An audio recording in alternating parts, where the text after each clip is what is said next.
이게 뭐 하는 짓이야? 대학까지 나온 내가. 부끄러워? 그럼 평생 이 일 하신 어머니는 얼마나 부끄우셨겠니? 어머니는 이걸 20년 하셨다고요? 도윤아, 어머니가 반찬 좀 해왔다. 엄마 바빠요. 그냥 놓고 가세요. 알았다. 몸 챙겨 먹어라. 서도윤은 인쇄소 사무실 책상에 앉아 계산기를 두드리고 있었다. 손가락이 멈추지 않았다. 숫자를 더하고 빼고 다시 더했다. 하지만 결과는 변하지 않았다. 적자였다. 이번 달도 다음 달도. 책상 위에는 미납 고지서가 쌓여 있었다. 전기요금, 수도요금, 임대료. 빨간 글씨로 최종 경고라고 적힌 내용 증명도 보였다. 도윤은 고지서들을 서랍 안으로 쓸어 넣었다. 보기 싫었다. 문이 열리는 소리가 들렸다. 도윤은 고개를 들지 않았다. 어머니 강옥선이었다. 낡은 점퍼를 입고 손에는 반찬통 2개가 담긴 보자기를 들고 있었다. 도윤아. 도윤은 짜증이 났다. 지금 이런 걸 받을 여유가 없었다. 거래처에서는 계약을 끊겠다고 했고 직원 월급도 밀렸다. 어머니가 가져온 반찬 따위 신경 쓸 겨를이 없었다. 엄마 바빠요. 그냥 놓고 가세요. 옥선은 반찬통을 책상 구석에 조용히 내려놓았다. 아들의 얼굴을 봤다. 수척했다. 눈 밑에 다크서클이 깊었다. 요즘 힘드니? 네. 그러니까 좀 가보세요. 옥선은 더 이상 말하지 않았다. 보자기를 접어 가방에 넣고 문을 향해 걸었다. 도윤은 여전히 컴퓨터 화면만 쳐다보고 있었다. 알았다. 몸 챙겨 먹어라. 문이 닫혔다. 도윤은 한숨을 쉬었다. 반찬통을 쳐다봤다. 김치와 멸치볶음이었다. 도윤은 반찬통을 냉장고에 넣고 다시 책상에 앉았다. 사무실은 좁았다. 인쇄기 2대, 작업대 하나, 책상 하나. 전부였다. 도윤은 이 작은 가게로 15년을 버텼다. 간판 제작, 명함 인쇄, 현수막. 동네 소상공인들 상대로 작은 일을 했다. 처음엔 괜찮았다. 꾸준히 주문이 들어왔고 돈도 제때 벌었다. 하지만 몇 년 전부터 달라졌다.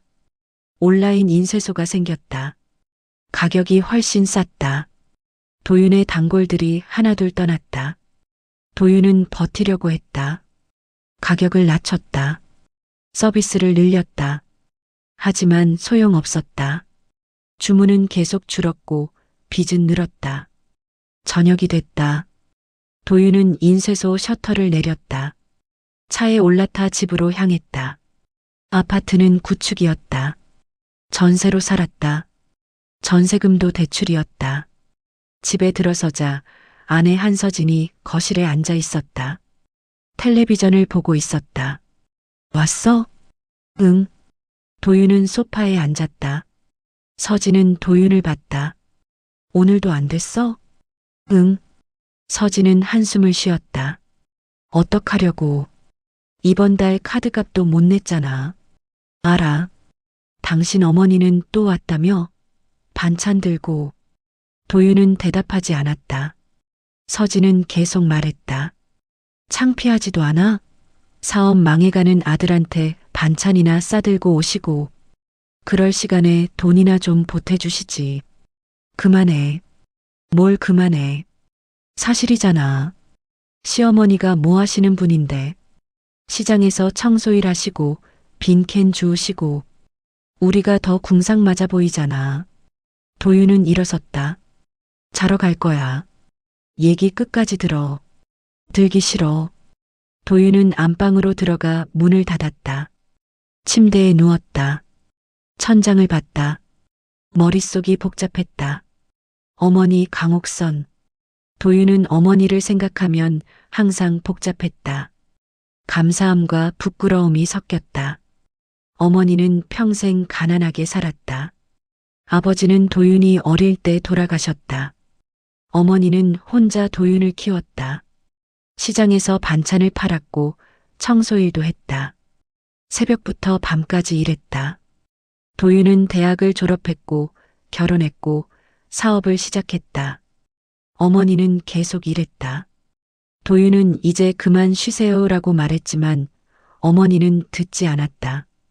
나는 일하는 게 좋다. 손 놀리면 마음이 편하다. 하지만 도윤은 알고 있었다. 어머니가 일하는 건 자기 때문이었다. 도윤이 돈이 필요하면 어머니는 몰래 돈을 보냈다. 얼마 안 되는 돈이었지만 어머니에게는 큰 돈이었다. 도윤은 그 돈을 받으면서도 감사하다고 말하지 못했다. 부끄러웠다. 40대 중반이 넘어서까지 어머니 돈을 받는 게 창피했다. 그래서 요즘엔 어머니를 피했다. 전화도 잘 받지 않았다. 어머니가 가게에 오면 빨리 보냈다. 서진은 그런 도윤을 이해했다. 당신 마음 알아. 나도 시어머니 볼 때마다 불편해. 우리보다 못 사시잖아. 그게 더 창피한 거야. 도윤은 그 말에 동의했다. 맞았다. 어머니가 가난한 게 창피했다. 친구들은 어머니가 여행 다니고 좋은 옷 입고 손주들 용돈 주는데 도윤의 어머니는 여전히 시장 골목을 걸었다. 도윤은 눈을 감았다. 잠들려고 했다. 하지만 잠이 오지 않았다. 머릿속에는 숫자만 맴돌았다. 빚, 이자, 월세. 다음 날 아침 도윤은 일찍 일어났다. 인쇄소로 출근했다. 오늘은 큰 주문이 있었다. 동네 슈퍼마켓 전단지 1000장. 제때 납품하면 30만 원을 받을 수 있었다. 도윤은 인쇄기를 돌렸다. 기계 소리가 시끄러웠다. 하지만 익숙했다. 도윤은 전단지를 하나씩 확인하며 쌓았다. 점심때쯤 전화가 왔다. 모르는 번호였다. 도윤은 받았다. 여보세요? 서도윤 씨 맞으십니까? 네, 맞는데요. 윤상현입니다. 어머님, 강옥선 여사님 관련해서 연락드렸습니다. 도윤은 멈칫했다. 윤상현? 누구지? 하지만 어머니라는 단어에 귀가 열렸다. 무슨 일인데요? 뵙고 말씀드리는 게 좋겠습니다. 시간 내주실 수 있으십니까? 도윤은 난처했다. 지금 일이 바빴다. 하지만 어머니 일이라고 하니 무시할 수 없었다. 오늘은 어렵고요. 내일 가능할까요? 좋습니다. 내일 오후 3시 어머님 댁 근처 카페로 오시겠습니까? 알겠습니다.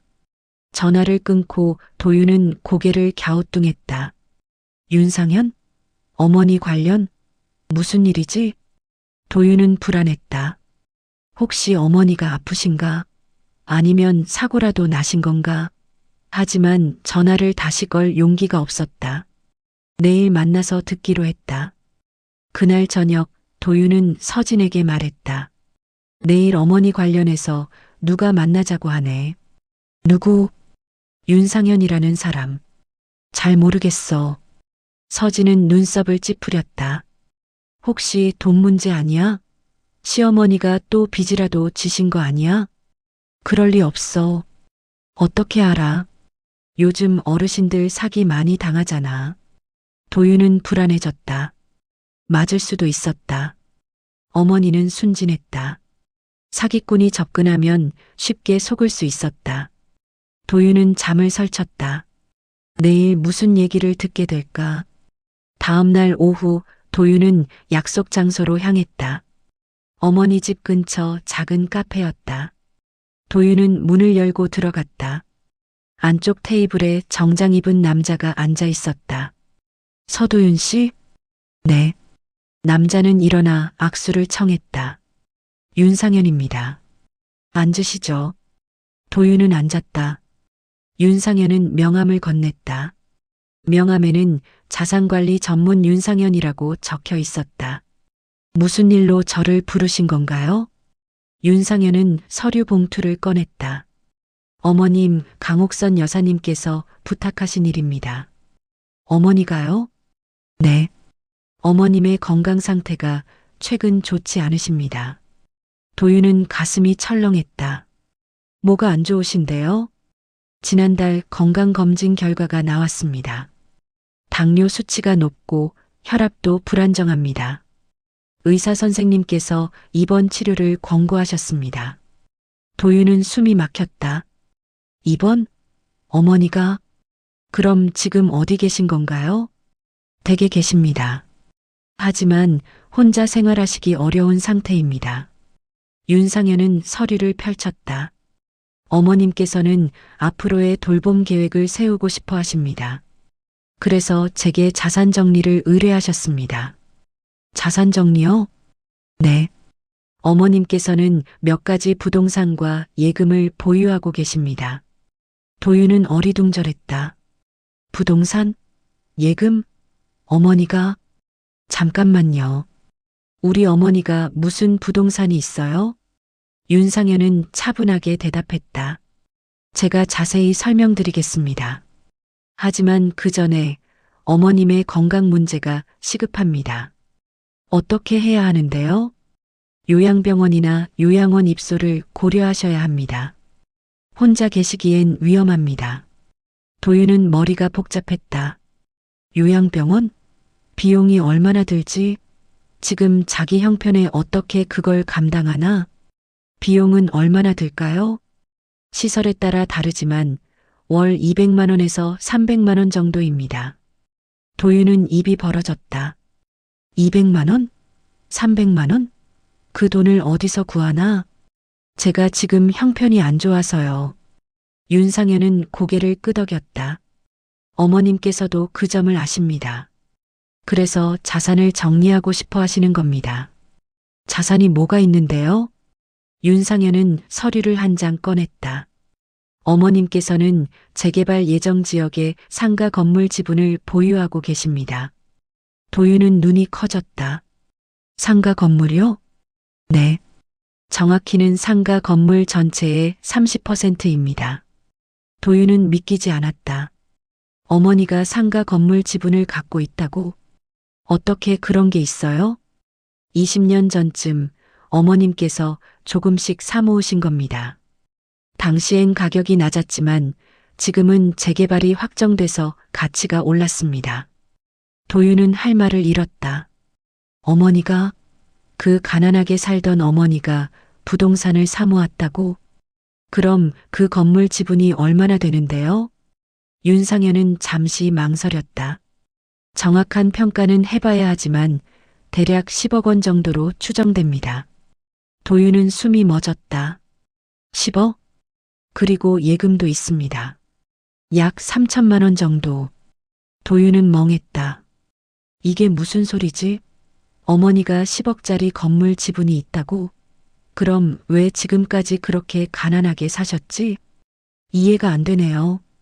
그럼 왜 어머니는 지금까지 그렇게 사셨어요? 윤상현은 조용히 말했다. 그건 제가 답할 수 있는 부분이 아닙니다. 어머님께 직접 여쭤보시는 게 좋겠습니다. 도윤은 혼란스러웠다. 윤상현은 계속 말했다.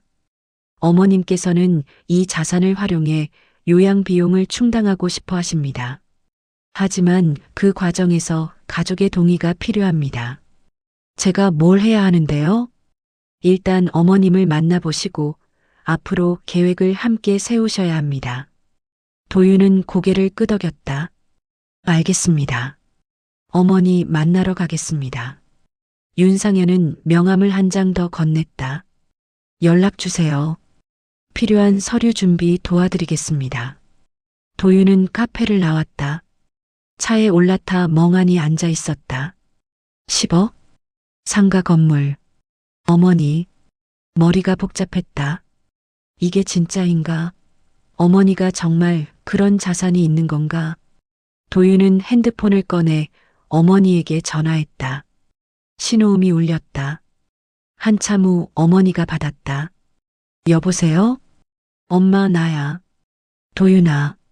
엄마 윤상현이라는 분 만났어요. 어머니는 잠시 침묵했다. 그래.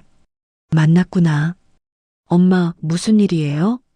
왜 그런 얘기를 저한테 안 하셨어요? 도윤아 미안하다. 엄마가 너한테 숨긴 게 많구나. 지금 어디 계세요? 제가 갈게요. 아니다. 오늘은 피곤하다. 내일 오너라. 엄마, 내일 보자. 끊는다. 전화가 끊겼다. 도윤은 핸드폰을 내려다봤다. 어머니 목소리가 이상했다. 피곤한 것 같았다. 아니, 슬픈 것 같았다. 도윤은 집으로 돌아왔다. 서진이 물었다. 어땠어? 무슨 일이래? 도윤은 소파에 앉으며 말했다. 엄마가 재산이 있대. 뭐? 도윤은 오늘 들은 이야기를 전부 설명했다. 서진은 눈이 휘둥그레졌다. 10억? 시어머니가? 응. 서진은 잠시 말이 없었다. 그리고 천천히 말했다. 그럼 우리가 그동안 고생할 필요 없었잖아. 그러게. 왜 숨기신 거야? 이해가 안 돼. 도윤도 이해가 안 됐다. 왜 어머니는 그렇게 가난하게 사셨을까? 왜 도윤이 힘들어할 때도 도와주지 않으셨을까? 서진이 말했다. 어쨌든 다행이네. 이제 요양병원비도 걱정 없고 우리도 좀 숨통이 트이겠네. 도윤은 고개를 끄덕였다. 하지만 마음 한편이 불편했다. 뭔가 잘못된 것 같았다. 다음 날 도윤은 서진과 함께 어머니 집으로 갔다. 낡은 빌라 2층이었다. 도윤은 초인종을 눌렀다. 어머니가 문을 열었다. 들어와라. 어머니는 여전히 소박한 옷차림이었다. 집안도 평소와 다름없이 작고 오래됐다. 앉아라. 도윤과 서진은 작은 식탁에 앉았다. 어머니가 차를 내왔다. 엄마, 어제 윤 부장님한테 들었어요. 엄마가 건물 지분이 있다고. 어머니는 고개를 끄덕였다. 그래. 왜 말 안 하셨어요? 어머니는 차를 한 모금 마시고 천천히 말했다. 말할 필요가 없었다. 무슨 소리예요? 제가 얼마나 힘들게 살았는데요. 알고 있다. 그럼 왜 도와주지 않으셨어요? 어머니는 도윤을 똑바로 봤다. 너를 도우면 내가 더 망가질 것 같았다. 도윤은 이해할 수 없었다. 무슨 뜻이에요? 도윤아, 너는 돈을 쉽게 생각한다. 벌기는 어렵지만 쓰기는 쉽다고 생각하지. 그게 무슨... 엄마가 돈을 주면 너는 더 의지하게 될 거야. 그래서 안 줬다.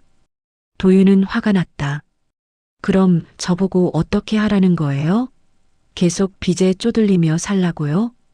어머니는 대답하지 않았다. 서진이 끼어들었다. 어머니, 저희도 이해가 안 가요. 도와주실 수 있었으면 도와주셨어야죠. 어머니는 서진을 봤다. 며느리, 너도 똑같다. 돈만 있으면 문제가 해결된다고 생각하지. 서진은 표정이 굳었다. 어머니는 계속 말했다. 돈은 사람을 편하게도 하지만 망가뜨리기도 한다. 나는 너희가 망가지는 걸 보고 싶지 않았다. 도윤은 답답했다. 엄마, 지금 무슨 말씀하시는 거예요? 어머니는 한숨을 쉬었다. 도윤아, 엄마가 요즘 많이 아프다. 알아요. 윤 부장님한테 들었어요. 병원에 가야 한다. 오래 혼자 있으면 안 된다고 했다. 도윤은 고개를 끄덕였다. 그럼 요양병원 알아봐야죠. 어머니는 고개를 저었다. 아직은 아니다. 왜요? 너희가 준비가 안 됐다. 무슨 준비요? 어머니는 대답하지 않았다. 대신 천천히 일어섰다. 엄마는 좀 쉬어야겠다. 너희는 돌아가거라. 엄마, 가라. 며칠 뒤에 다시 보자. 도윤과 서진은 어쩔 수 없이 집을 나왔다. 차에 올라타며 서진이 말했다. 시어머니 이상하지 않아? 응.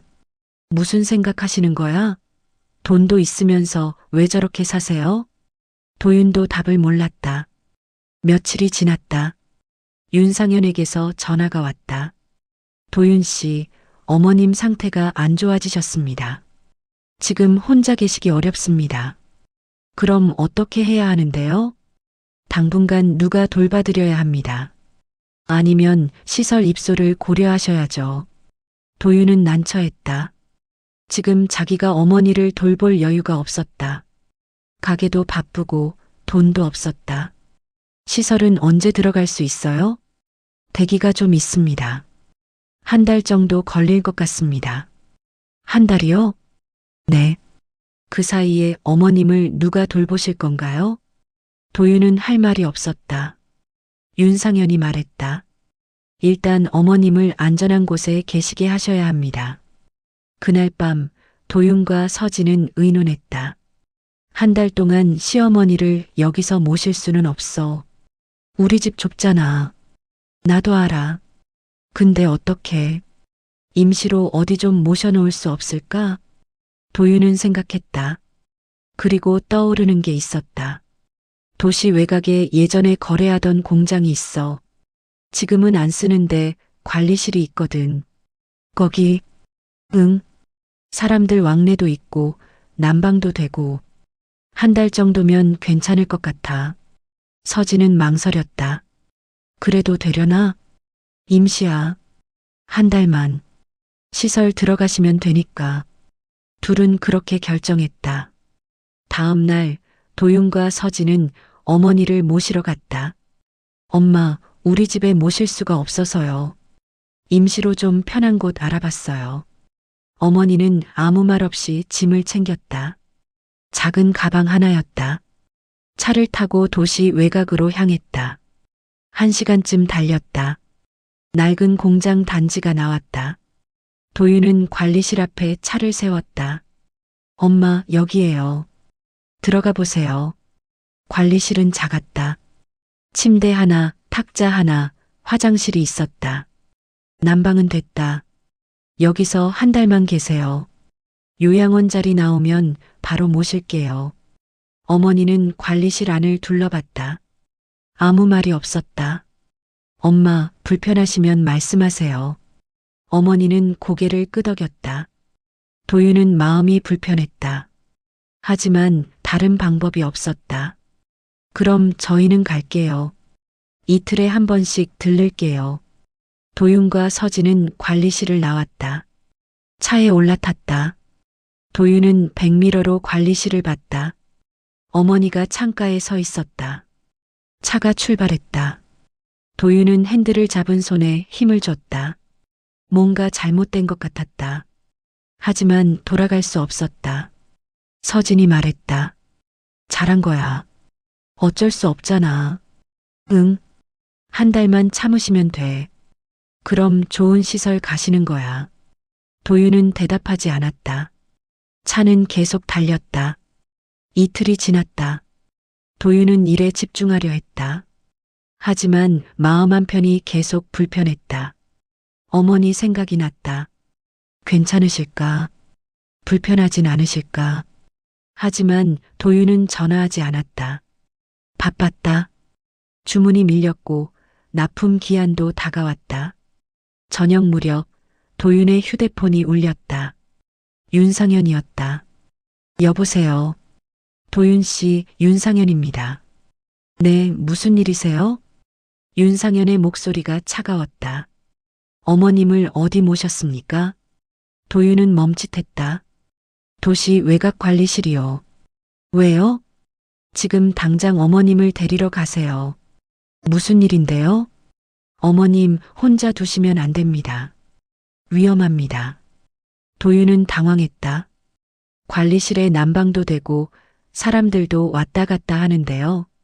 도윤 씨, 어머님은 지금 건강이 매우 안 좋으십니다. 혼자 계시면 큰 사고가 날 수 있어요. 그리고 법적으로도 문제가 됩니다.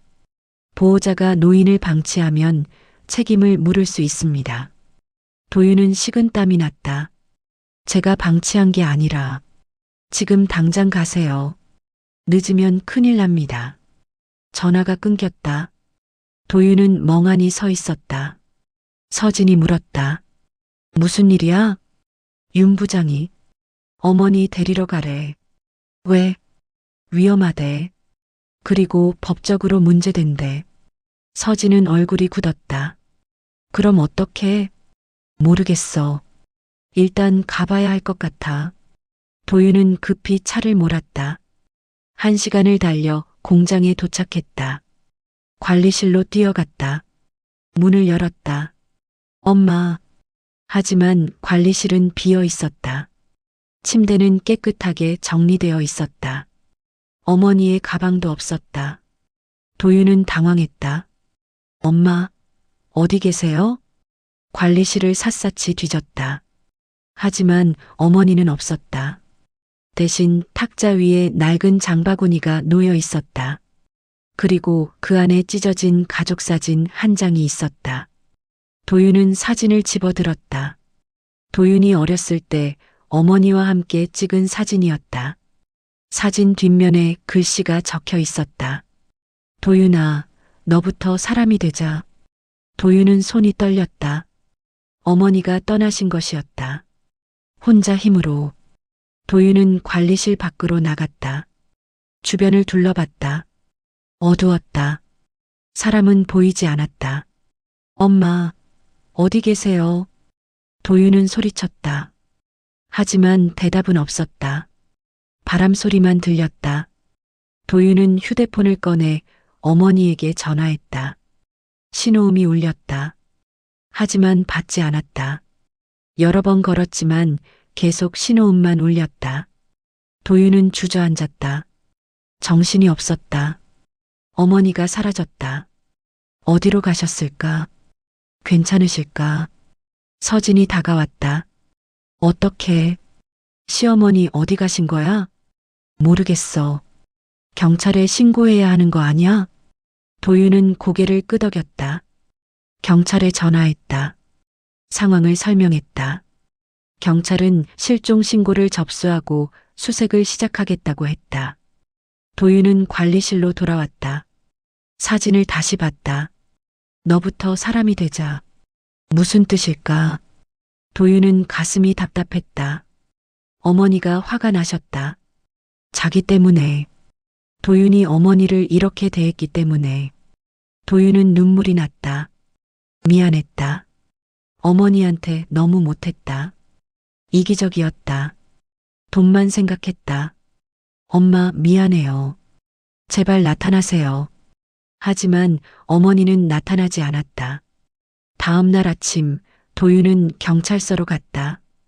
경찰은 수색 결과를 알려줬다. 근처 버스 정류장 CCTV에 어머님이 찍혔습니다. 어제 저녁 8시쯤 버스를 타신 것 같습니다. 어디로 가셨는데요? 시내 방향입니다. 하지만 그 이후 행적은 파악이 안 됩니다. 도윤은 막막했다. 시내라면 너무 넓었다. 어디를 찾아야 할지 몰랐다. 계속 찾아주세요. 최선을 다하겠습니다. 도윤은 경찰서를 나왔다. 차에 올라타 시내로 향했다. 어머니가 갈 만한 곳을 생각해봤다. 시장, 교회, 친구집? 도윤은 시장으로 갔다. 어머니가 일하시던 곳이었다. 상인들에게 물어봤다. 혹시 강옥선 씨 보셨어요? 아니, 며칠째 안 보이네. 어디 가셨는지 아세요? 모르겠어. 요즘 몸이 안 좋으시다던데. 도윤은 시장 곳곳을 돌아다녔다. 하지만 어머니는 보이지 않았다. 저녁이 됐다. 도윤은 지쳐서 집으로 돌아왔다. 서진이 물었다. 못 찾았어? 응. 어떡하지? 도윤은 소파에 앉았다. 머리가 아팠다. 어머니 생각만 났다. 어디 계실까? 밥은 드셨을까? 약은 챙기셨을까? 그때 윤상현에게서 전화가 왔다. 도윤 씨. 네. 어머님 찾으셨습니까? 아니요. 못 찾았어요. 윤상현은 잠시 침묵했다. 그리고 말했다. 어머님께서 제게 연락하셨습니다. 도윤은 벌떡 일어났다. 정말요? 어디 계세요? 안전한 곳에 계십니다. 걱정하지 마세요. 그럼 지금 어디신데요? 제가 모시러 갈게요. 안 됩니다. 왜요? 어머님께서 도윤 씨를 만나고 싶지 않다고 하셨습니다. 도윤은 가슴이 무너졌다. 왜요? 제가 뭘 잘못했는데요? 도윤 씨, 솔직히 말씀드리겠습니다. 어머님은 깊이 상처받으셨습니다. 어머님을 관리실에 혼자 두고 가신 것, 그게 어머님께는 버림받은 것과 같았습니다. 도윤은 할 말이 없었다. 윤상현은 계속 말했다. 어머님께서는 도윤 씨에게 한 가지 제안을 하셨습니다. 무슨 제안이요? 일주일 동안 직접 노동으로 생활비를 버는 겁니다. 새벽 재활용 수거와 거리 청소로요. 도윤은 어이가 없었다. 그게 무슨 소리예요? 어머님께서는 도윤 씨가 땀의 가치를 이해하길 바라십니다. 돈이 얼마나 소중한지, 노동이 얼마나 힘든지 몸으로 느껴보라고 하셨습니다. 저보고 재활용 줍고 청소하라고요? 네. 일주일 동안 하루에 10,000원씩 총 70,000원을 버는 겁니다. 빌리거나 남을 속여선 안 됩니다. 오직 자신의 노동으로만요. 도윤은 황당했다. 이게 말이 돼요? 제가 40 넘은 사람인데 재활용을 주우라고요? 강요는 아닙니다. 선택입니다.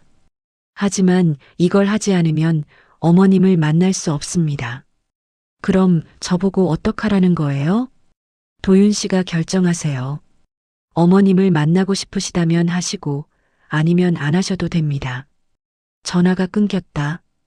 도윤은 휴대폰을 내려다봤다. 믿을 수 없었다. 어머니가 정말 이러실 수 있나? 서진이 물었다. 무슨 얘기였어? 도윤은 상황을 설명했다. 서진은 화가 났다. 시어머니가 미쳤나 봐.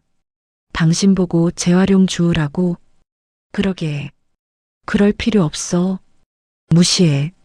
하지만 도윤은 망설여졌다. 어머니를 만나고 싶었다. 사과하고 싶었다. 나 해볼까 봐. 미쳤어? 창피하지도 않아? 창피하지. 근데 어머니가 원하시잖아. 서진은 한숨을 쉬었다. 당신 마음대로 해. 도윤은 결심했다. 일주일. 70,000원. 해보자. 다음날 새벽 5시 도윤은 알람 소리에 눈을 떴다. 몸이 무거웠다. 어젯밤 거의 잠을 못 잤다.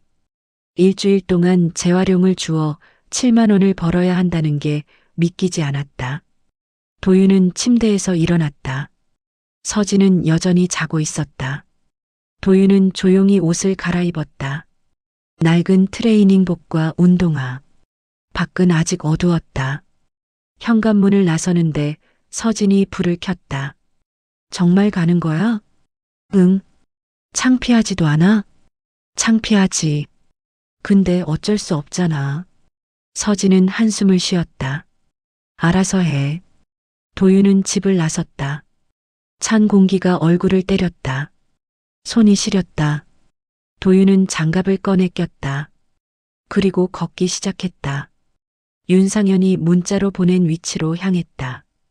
동네 뒷골목이었다. 재활용 수거함들이 줄지어 있었다. 도윤은 수거함 앞에 섰다. 열어봤다. 페트병, 종이, 캔들이 뒤섞여 있었다. 냄새가 났다. 도윤은 코를 찡그렸다. 처음 해보는 일이었다. 어떻게 시작해야 할지 몰랐다. 도윤은 일단 페트병을 하나씩 꺼내기 시작했다. 손에 묻어나는 물기가 끈적했다.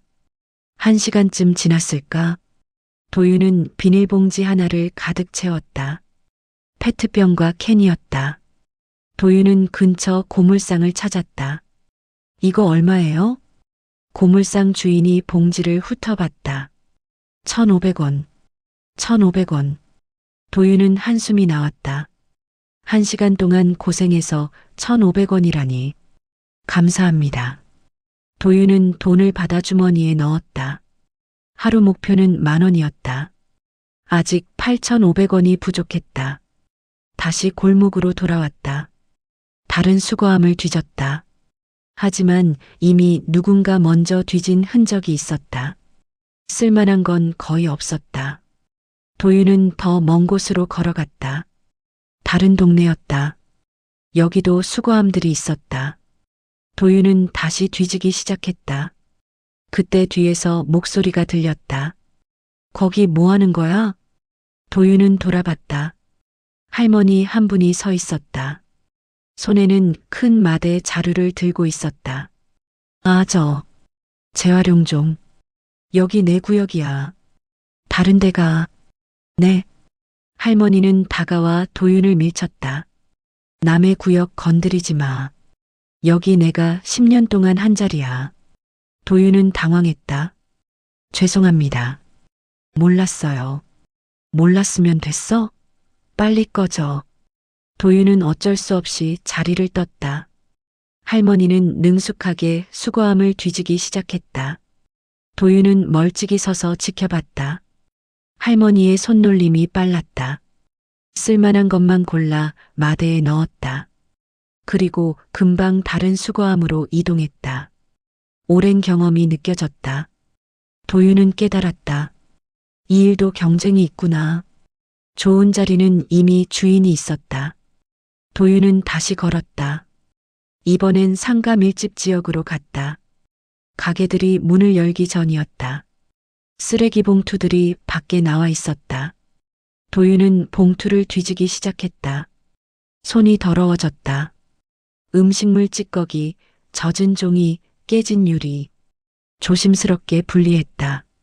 그때 가게 주인이 나왔다. 거기 뭐 하는 거야? 도윤은 놀라 일어섰다. 죄송합니다. 재활용 좀. 허락도 없이 남의 쓰레기 뒤지고 있어? 경찰 부를까? 죄송합니다. 도윤은 급히 자리를 떴다. 얼굴이 화끈거렸다. 창피했다. 오전 10시가 됐다. 도윤은 지쳤다. 손은 까맣게 더러워졌고 옷에서는 냄새가 났다. 하지만 번 돈은 3,000원 뿐이었다. 도윤은 근처 공원 벤치에 앉았다. 한숨을 쉬었다. 10,000원이 이렇게 어려운 돈이었나? 점심때가 됐다. 배가 고팠다. 하지만 돈을 쓸 수 없었다. 3,000원으로는 점심도 못 먹었다. 도윤은 참기로 했다. 오후가 되자 사람들이 많아졌다. 도윤은 눈에 띄고 싶지 않았다.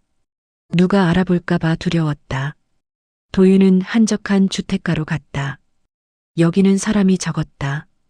수거함도 별로 뒤지지 않은 것 같았다. 도윤은 오후 내내 일했다. 페트병, 종이, 캔을 모았다. 손에 물집이 잡혔다. 허리가 아팠다. 저녁 7시 도윤은 고물상에 마지막으로 들렀다. 오늘 총 7,000원이네요. 7,000원. 도윤은 돈을 받았다. 하루 목표인 10,000원에 3,000원이 부족했다. 도윤은 집으로 돌아왔다. 서진이 코를 막았다. 냄새나. 씻고 와. 도윤은 샤워를 했다. 더러운 물이 발밑으로 흘러내렸다. 거울을 봤다. 얼굴이 거칠어 보였다. 하루 만에 이렇게 달라졌다. 저녁을 먹고 도윤은 돈을 세어봤다. 7,000원.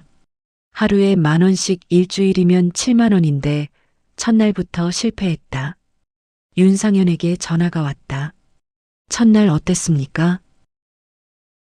힘들었어요. 돈은 얼마나 버셨습니까? 7,000원이요. 목표에 못 미쳤네요. 네. 생각보다 어려웠어요. 윤상현은 잠시 침묵했다. 계속하시겠습니까? 네. 해야죠. 알겠습니다. 내일도 힘내세요. 전화가 끊겼다. 도윤은 침대에 누웠다. 온몸이 쑤셨다. 내일도 모레도 이걸 해야 한다니. 하지만 어머니를 만나고 싶었다. 사과하고 싶었다. 도윤은 눈을 감았다. 둘째 날 새벽 도윤은 다시 일어났다. 몸이 더 무거웠다.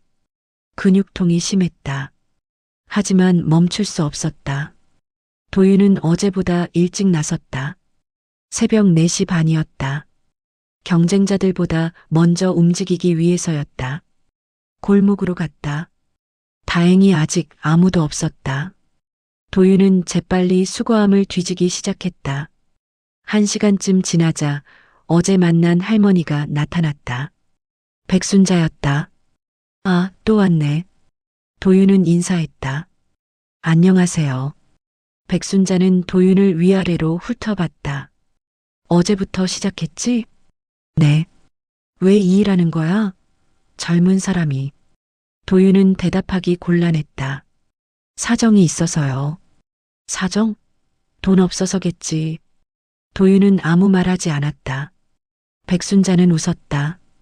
이 일 만만하게 봤다간 큰 코 다쳐. 구역 있고 타이밍 있고 손님 있어. 손님이요? 고물상 주인들 말이야. 얘네들이 가격 깎아. 초보는 특히 더. 도윤은 고개를 끄덕였다. 어제 그걸 느꼈다. 백순자가 말했다. 너 저쪽 건물 쪽 가봐. 거기는 아직 빈 구역이야. 정말요? 대신 거리가 좀 멀어. 걸어야 해. 감사합니다. 도윤은 백순자가 가르쳐준 곳으로 갔다. 정말 멀었다. 30분을 걸었다. 하지만 수거함들이 많았다. 아무도 뒤지지 않은 상태였다. 도윤은 열심히 일했다. 페트병, 캔, 종이를 모았다. 오전 내내 움직였다. 점심때가 됐다. 도윤은 고물상에 들렀다. 8,000원이요. 8,000원. 어제보다 나았다. 하지만 여전히 10,000원에는 못 미쳤다. 도윤은 편의점에 들렀다. 삼각김밥 하나를 샀다. 1,500원. 아까웠지만 배가 너무 고팠다. 김밥을 먹으며 도윤은 생각했다. 어머니는 평생 이렇게 사셨나? 이렇게 힘들게 돈을 버셨나? 오후가 됐다. 도윤은 다시 일을 시작했다. 하지만 갑자기 비가 내리기 시작했다. 도윤은 당황했다. 모아둔 종이들이 젖었다. 젖은 종이는 팔 수 없었다. 도윤은 급히 비닐로 덮었다. 하지만 이미 늦었다. 대부분 젖었다. 도윤은 건물 처마 밑으로 피했다. 비를 맞으며 서 있었다. 온몸이 젖었다. 추웠다. 1시간쯤 지나 비가 그쳤다. 도윤은 종이들을 확인했다. 반 이상이 못 쓰게 됐다. 도윤은 한숨을 쉬었다. 오늘도 실패였다. 목표에게 한참 못 미쳤다. 저녁에 집으로 돌아왔다. 서진이 도윤을 봤다. 왜 이렇게 젖었어? 비 맞았어. 감기 걸리겠네. 도윤은 씻고 나왔다. 몸이 으슬으슬했다. 열이 나는 것 같았다. 저녁을 먹고 누웠다. 머리가 아팠다. 몸이 떨렸다. 새벽에 깼다. 서진이 이마를 짚었다. 열 엄청 높아. 병원 가야 해. 괜찮아. 괜찮긴 뭐가 괜찮아. 약이라도 먹어야지. 서진은 약국에서 감기약을 사왔다. 8,000원. 도윤은 죄책감이 들었다. 번 돈으로 약을 사야 하는데. 하지만 어쩔 수 없었다. 약을 먹고 쉬었다. 사흘째 되는 날 도윤은 몸이 조금 나아졌다. 다시 나갔다. 하지만 이틀을 쉬는 동안 목표액이 더 멀어졌다. 도윤은 더 열심히 일했다. 새벽부터 밤까지 쉬지 않고 골목을 돌아다녔다. 넷째 날, 다섯째 날도 마찬가지였다. 손에는 물집이 더 생겼다. 허리는 계속 아팠다. 하지만 멈출 수 없었다. 엿새째 되는 날 도윤은 백순자를 다시 만났다. 아직도 하고 있네. 네. 많이 힘들지? 네. 생각보다 훨씬 힘들어요. 백순자는 도윤을 봤다. 처음엔 다 그래.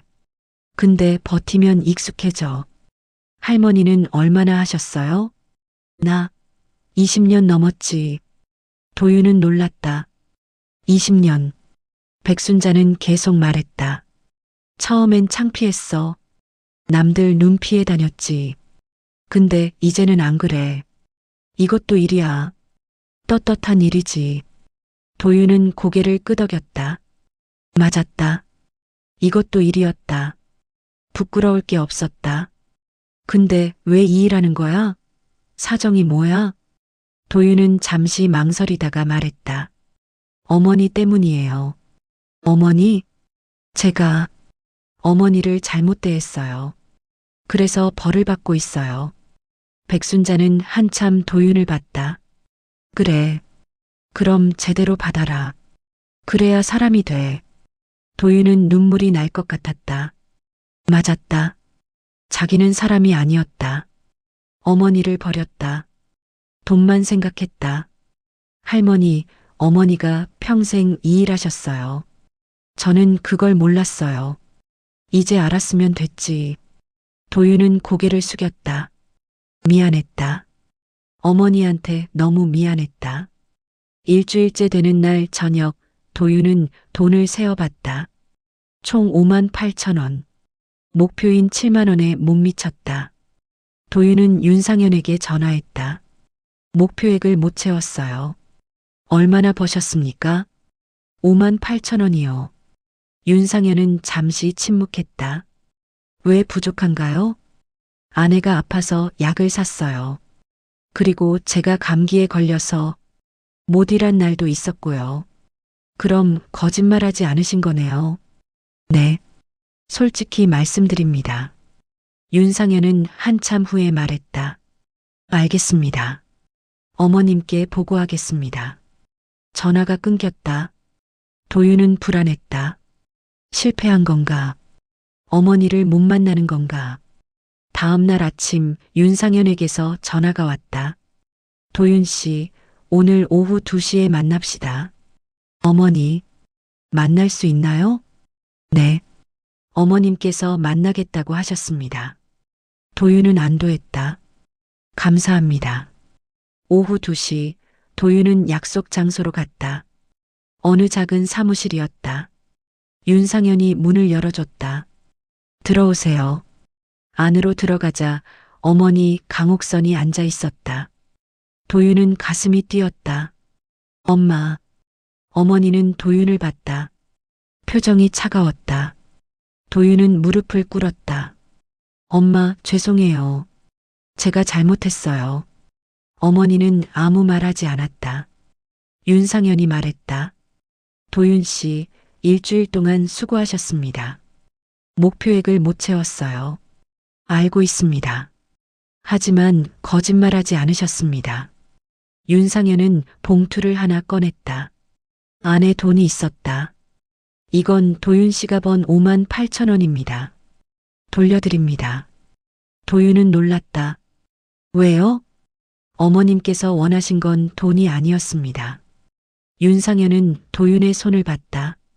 물집투성이었다. 반창고가 여러 개 붙어 있었다. 어머님이 원하신 건 도윤 씨의 이 손이었습니다. 도윤은 눈물이 났다. 어머니가 말했다. 도윤아, 네 엄마, 너는 돈을 쉽게 생각했다. 죄송해요. 돈은 땀으로 버는 거야. 쉽게 오는 게 아니야. 이제 알았어요. 어머니는 일어나 도윤에게 다가왔다. 도윤의 손을 잡았다. 거친 손이었다. 이 손을 잊지 마라. 이게 진짜 돈의 무게야. 도윤은 고개를 끄덕였다. 눈물이 멈추지 않았다. 엄마, 정말 죄송해요. 제가 엄마를 그렇게 대해서. 알았다. 이제 그만 울어라. 어머니는 도윤을 안았다. 도윤은 어머니 품에서 한참을 울었다. 윤상현이 말했다. 어머님, 이제 말씀하시겠습니까? 어머니는 고개를 끄덕였다. 도윤에게 앉으라고 했다. 도윤아, 엄마가 숨긴 게 있다. 네. 엄마는 가난하게 산 게 아니야. 일부러 그렇게 산 거야. 도윤은 고개를 끄덕였다. 윤 부장님한테 들었어요. 건물 지분 있다고. 그래. 그게 다가 아니야. 어머니는 서류를 꺼냈다. 엄마는 재개발 지역 상가 건물의 실소유주야. 도윤은 눈이 커졌다. 실소유주요? 30%가 아니라 60%야. 대주주지. 도윤은 할 말을 잃었다. 윤상현이 설명했다. 어머님께서는 20년 동안 조금씩 지분을 사모으셨습니다. 남들 몰래요. 왜요? 왜 숨기신 거예요? 어머니가 말했다.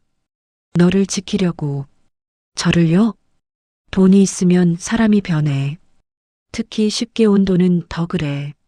너를 그렇게 만들고 싶지 않았어. 도윤은 이해했다. 어머니는 도윤이 돈의 노예가 되는 걸 막으려 했던 것이었다. 그리고 또 하나. 진짜 문제가 있어. 무슨 문제요? 어머니는 심각한 표정을 지었다. 조합에 문제가 생겼어. 조합장 조태규가 돈을 빼돌리고 있어. 도윤은 놀랐다. 횡령이요? 그래. 증거를 모으고 있어. 하지만 혼자서는 힘들어. 어머니는 도윤을 봤다. 도윤아, 엄마를 도와줄 수 있겠니? 도윤은 주저없이 대답했다. 네. 도와드릴게요. 어머니는 미소 지었다. 고맙다. 윤상현이 작은 열쇠를 꺼냈다. 이게 증거가 있는 곳의 열쇠입니다. 어디 있는데요? 옛날 조합 사무실 창고입니다. 거기 캐비닛에 장부와 녹음 파일이 있습니다. 도윤은 열쇠를 받았다. 제가 가져올게요. 어머니가 말했다. 조심해라. 조태규는 위험한 사람이야. 알겠어요. 도윤은 결심했다. 이번엔 어머니를 지킬 차례였다. 그날 밤 도윤은 옛날 조합 사무실로 갔다. 외곽의 낡은 건물이었다. 불이 꺼져 있었다. 도윤은 조심스럽게 문을 열었다. 손전등을 켰다. 안은 먼지투성이었다. 오래 사용하지 않은 곳이었다. 창고를 찾았다. 열쇠로 문을 열었다. 안에는 오래된 캐비닛이 있었다. 도윤은 캐비닛을 열었다. 안에 낡은 장부 여러 권과 작은 녹음기가 있었다. 장부를 펼쳤다. 수기로 적힌 거래 내역이었다. 날짜, 금액, 용도 꼼꼼하게 기록되어 있었다. 도윤은 장부를 하나씩 확인했다. 이상한 점이 보였다. 조합 수익금이 빠져나간 기록이 여러 개 있었다. 용도는 기타로만 적혀 있었다. 녹음기를 재생했다. 조태규의 목소리가 들렸다. 이번 달 수익금에서 300만 원 빼서 내 계좌로 넣어. 장부엔 수리비로 적어. 증거였다. 명백한 횡령이었다. 도윤은 장부와 녹음기를 가방에 넣었다. 그리고 창고를 나왔다. 하지만 건물 밖에 누군가 서 있었다. 조태규였다. 누구야? 도윤은 당황했다. 조태규는 도윤을 알아봤다. 서도윤? 여기서 뭐 하는 거야? 저는. 조태규는 도윤의 가방을 봤다. 거기 뭐 들었어? 아무것도. 조태규는 다가왔다. 보자. 도윤은 뒤로 물러섰다. 안 돼요. 이 새끼가. 조태규가 도윤을 밀쳤다. 도윤은 넘어졌다. 가방이 바닥에 떨어지며 장부가 쏟아졌다. 조태규는 장부를 봤다. 얼굴이 굳었다. 이걸 어떻게 해? 도윤은 재빨리 장부를 주었다. 그리고 뛰었다. 조태규가 뒤쫓았다. 거기서. 도윤은 멈추지 않았다. 건물 밖으로 나와 차로 뛰었다. 시동을 걸고 출발했다. 백미러로 조태규가 화난 얼굴로 서 있는 게 보였다. 도윤은 윤상현에게 전화했다. 증거 확보했어요. 근데 조태규한테 들켰어요. 알겠습니다. 빨리 오세요. 어머님 계신 곳으로. 도윤은 급히 어머니가 계신 곳으로 향했다. 어머니와 윤상현이 기다리고 있었다. 도윤은 장부와 녹음기를 건넸다. 이게 전부예요. 윤상현은 장부를 확인했다. 충분합니다. 이걸로 고발할 수 있어요. 어머니가 말했다. 고마워, 도윤아. 당연한 걸요. 윤상현이 말했다. 이제 조합 총회를 열어야 합니다. 조태규를 공개적으로 고발하는 자리입니다. 언제요? 이번 주말입니다. 어머님께서 참석하셔야 합니다. 어머니는 고개를 끄덕였다. 알았다. 도윤이 말했다. 저도 갈게요. 도윤아, 위험할 수 있어. 괜찮아요. 엄마 혼자 안 보내요. 어머니는 도윤의 손을 잡았다. 고맙다. 며칠 후 조합 총회 날이 됐다. 장소는 동네 커뮤니티 센터였다. 조합원들과 상인들이 모였다. 100여 명쯤 됐다. 조태규가 단상에 올라갔다. 마이크를 잡고 말했다. 오늘 총회를 시작하겠습니다. 그때 어머니 강옥선이 일어섰다. 잠깐. 조태규는 어머니를 봤다. 회장님, 무슨 일이십니까? 오늘 안건을 추가하겠습니다. 무슨 안건이요? 조합장 조태규의 횡령건입니다. 장내가 술렁였다. 조태규의 얼굴이 굳었다. 무슨 소리 하시는 겁니까? 어머니는 윤상현에게 신호했다.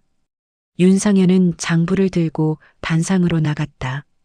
이게 증거입니다. 윤상현은 장부를 펼쳤다. 스크린에 장부 내용이 비쳤다. 빠져나간 돈의 기록들이었다. 조태규 조합장은 지난 3년 동안 총 3억 원을 횡령했습니다. 조합원들이 웅성거렸다. 조태규는 부정했다. 거짓말입니다. 그건 조작된 자료예요. 윤상현은 녹음기를 재생했다. 조태규의 목소리가 울려 퍼졌다. 이번 달 수익금에서 300만 원 빼서 내 계좌로 넣어. 장내가 조용해졌다. 조태규는 말문이 막혔다. 그때 도윤이 일어섰다. 도윤은 청소조끼를 입고 있었다. 일주일 동안 입었던 그 조끼였다. 도윤은 단상으로 걸어갔다. 사람들이 도윤을 봤다. 도윤은 마이크를 잡았다. 저는 강옥선 회장님의 아들 서도윤입니다. 사람들이 웅성거렸다. 도윤은 계속 말했다. 이 옷이 부끄러우면 우리가 누리고 산 게 부끄러운 겁니다. 장내가 조용해졌다. 도윤은 청소조끼를 만지며 말했다. 저는 일주일 동안 재활용을 주었습니다. 새벽 거리를 청소했습니다. 제 어머니가 평생 하신 일이었습니다. 도윤은 어머니를 봤다. 제가 몰랐습니다. 돈이 얼마나 소중한지, 땀이 얼마나 귀한지. 도윤은 조태규를 봤다. 조태규 씨, 당신은 그 땀을 훔쳤습니다. 조합원들의 피땀을. 조태규는 고개를 숙였다. 변명할 말이 없었다. 도윤은 조합원들을 봤다. 이 일은 복수가 아닙니다. 정리입니다. 누구도 다른 사람의 땀을 훔쳐선 안 됩니다. 박수가 터졌다. 조합원들이 일어나 박수쳤다. 조태규는 단상에서 내려왔다. 경찰이 기다리고 있었다. 조태규는 연행됐다. 총회가 끝나고 어머니가 도윤에게 다가왔다. 잘했다, 아들. 도윤은 어머니를 안았다. 죄송해요, 엄마. 그동안 정말 죄송했어요. 알았다. 이제 됐어. 한 달 후 도윤은 인쇄소로 돌아왔다. 하지만 예전과 달랐다. 도윤은 밀린 임대료를 갚았다. 그리고 장비를 수리했다. 천천히 주문이 다시 들어오기 시작했다. 어느 날 옆 가게 주인이 찾아왔다. 작은 식당이었다. 사장님, 간판 좀 새로 만들고 싶은데요. 근데 돈이 좀 부족해서. 도윤은 웃었다. 괜찮습니다. 천천히 주세요. 정말요? 네. 무이자로 해드릴게요. 장사 되시면 그때 주세요. 식당 주인은 감사해했다. 고맙습니다. 도윤은 깨달았다. 돈보다 사람이 먼저였다. 사람을 도우면 결국 돌아왔다. 조합도 정상화됐다. 어머니는 새로운 조합장을 선출했다. 투명하게 운영하기로 했다. 그리고 조합 수익 일부는 지역 환경미화원 쉼터에 기부하기로 했다. 백순자 같은 분들을 위한 공간이었다. 개소식 날 도윤은 백순자를 만났다. 할머니, 여기 좋으시죠?